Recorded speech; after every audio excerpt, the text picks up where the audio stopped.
Veg बुला बुली हुआ देखो मतलब मैं आज का बताऊँ, मैं आज क्या क्या करूँगी। तो मैंने 3 तो साहित्य का उठाया पढ़ने के लिए। पहला है आपका मंगलेश डबराल, ठीक है।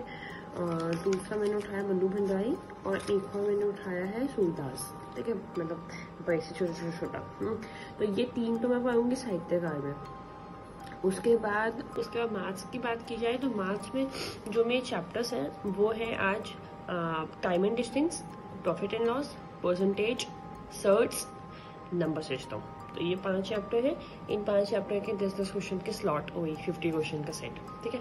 इसके अलावा मैं मैथ्स का सेशनल लगाऊंगी टेक्स्ट बुक से, उत्तराखंड एसएससी वाला ना, वहाँ से एक सेशनल लगाऊंगी मैथ्स का। तो मैथ्स का तो ये है क्योंकि में बहुत सारे डाउट क्वेश्चन भी इकट्ठे हो जाते हैं, तो उसको भी पूछने में, क्योंकि वो फिर क्लियर नहीं होंगे ना, तो फिर मैं हमेशा नेक्स्ट टाइम भी डाउट बने आएंगे। तो इसलिए इतना करूँगी, थोड़ा सा आधा घंटा निकालूंगी जो मेरे पहले के डाउट क्वेश्चन थे उनको सॉल्व करने के लिए, मैं किसी न किसी से पूछ के, है ना। तो मैथ्स का तो ये है, ठीक है। रीजनिंग का हो तो रीजनिंग का जो मेरे टॉपिक्स हैं, है ना, वो है,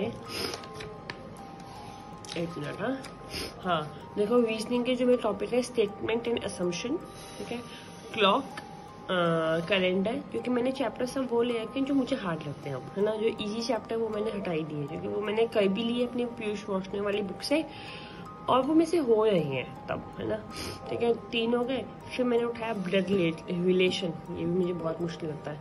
फिर सिग्नोरिज्म, ठीक है। उसके बाद मैंने उठाया हुआ एक वो आपका वो क्या नाम है, ये काउंटिंग फिगर नहीं होता है जो वैसा वाला। तो ये चैप्टर्स है 7, इसके क्वेश्चन करूंगी मैं 5-5, ठीक है।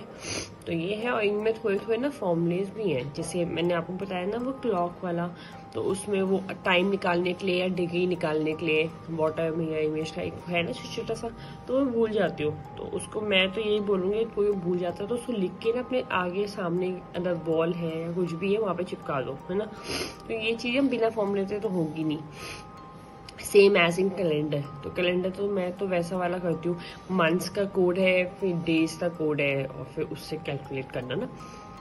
तो ये है रीजनिंग का। उसके बाद करंट अफेयर्स का तो मैं मंथली, अब डेली नहीं सुन रही हूँ क्योंकि टाइम इतना मिल ही नहीं पाया है, तो वो मंथली सेक्शन चलेगा, उसमें ना सारे सब कवर ही कर देते हैं ऑलमोस्ट, है ना।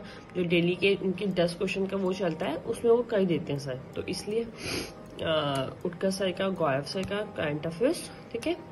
इसके अलावा मैंने रीजनिंग हो गया, मैथ्स हो गया, हिंदी में मेरा वही शब्दकोश चलेंगे राजपाल सिंह की बुक से, और व्याकरण किया जाए तो व्याकरण में मैं कहूँगी उपसर्ग और प्रत्यय, ठीक है। हाँ, उपसर्ग प्रत्यय कहूँगी आदित्य से, ठीक है, हिंदी में।